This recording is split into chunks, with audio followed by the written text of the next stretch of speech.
Operation ಸಿಂಧೂರ ಬಗ್ಗೆ ಇಡೀ ಜಗತ್ತೇ ಮೆಚ್ಚಿಕೊಂಡಿದೆ. ಆದರೆ ಕಾಂಗ್ರೆಸ್ನವರು ಮಾತ್ರ ಅಪಸ್ವರವನ್ನ ಎತ್ತುತ್ತಾನೇ ಇದ್ದಾರೆ. ಅವ್ರ ಬುದ್ಧಿನೇ ಅದು. ನಮ್ಮ ಪಾಕಿಸ್ತಾನ ಅಂತ ಮಲ್ಲಿಕಾರ್ಜುನ ಖರ್ಗೆ ಹೇಳ್ತಾರೆ.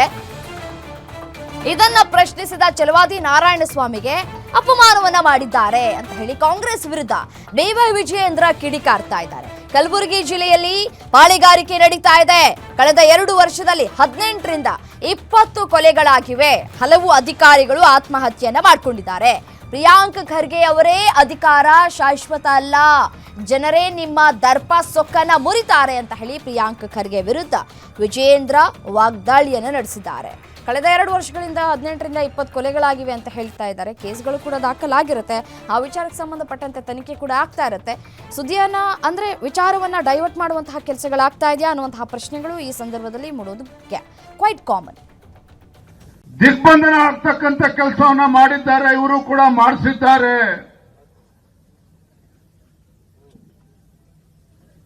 ಅವತ್ತು ನಡೆದಿರ್ತಕ್ಕಂಥ ಘಟನೆನ ನೋಡಿದಾಗ ನನಗೆ ಪ್ರಿಯಾಂಕಾ ಖರ್ಗೆ ಅವರ ಬಗ್ಗೆ ನನಗೆ ಕೋಪ ಬರಲಿಲ್ಲ. ಪ್ರಿಯಾಂಕಾ ಖರ್ಗೆ ಅವರ ನಡವಳಿಕೆ ಬಗ್ಗೆ ನನಗೆ ಸಿಟ್ಟು ಬರಲಿಲ್ಲ.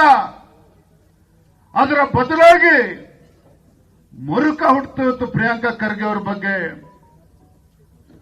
ಏನು ಸ್ವಾತಂತ್ರ್ಯ ಬಂದಾಗಿನಿಂದ ರಾಜ್ಯವನ್ನ ದೇಶವನ್ನ ಸುದೀರ್ಘವಾಗಿ ಆಡಳಿತ ನಡೆಸಿರ್ತಕ್ಕಂಥ ಕಾಂಗ್ರೆಸ್ ಪಕ್ಷದವರು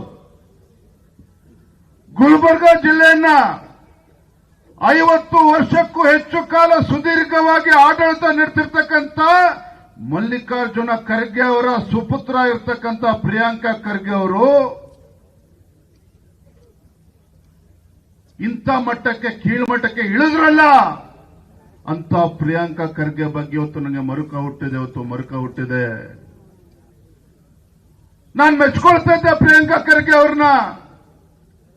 ಸತತವಾಗಿ ಶಾಸಕರಾಗಿ, ಸಚಿವರಾಗಿ, ಇವತ್ತು ಕೂಡ ಗ್ರಾಮೀಣ ಅಭಿವೃದ್ಧಿ ಸಚಿವರಾಗಿ, ಐಟಿ-ಬಿಟಿ ಸಚಿವರಾಗಿ ಮೆಚ್ಕೊಳ್ತಿದ್ದೆ ಪ್ರಿಯಾಂಕಾ ಖರ್ಗೆ ಅವರನ್ನ. ನಿಮ್ಮನ್ನ ಯಾವಾಗ ಮೆಚ್ಕೊಳ್ತಿದ್ದೆ ಅಂತ ಹೇಳಿದ್ರೆ, ಈ ಭಾಗದಲ್ಲಿ ಸುದೀರ್ಘವಾಗಿ ಆಡಳಿತ ನಡೆಸಿ ಶಾಸಕರಾಗಿ, ಸಚಿವರಾಗಿ ಇವತ್ತು ಕಲ್ಯಾಣ ಕರ್ನಾಟಕವನ್ನ ಅಭಿವೃದ್ಧಿ ಮಾಡುತ್ತಿದ್ರೆ ನಿಮ್ಮನ್ನ ಮೆಚ್ಕೊಳ್ತಾ ಇದ್ದೆ. ಈ ಭಾಗದ ಜನರು ನಿಮ್ಮನ್ನ ಮೆಚ್ಕೊಳ್ತಾ ಇದ್ರು.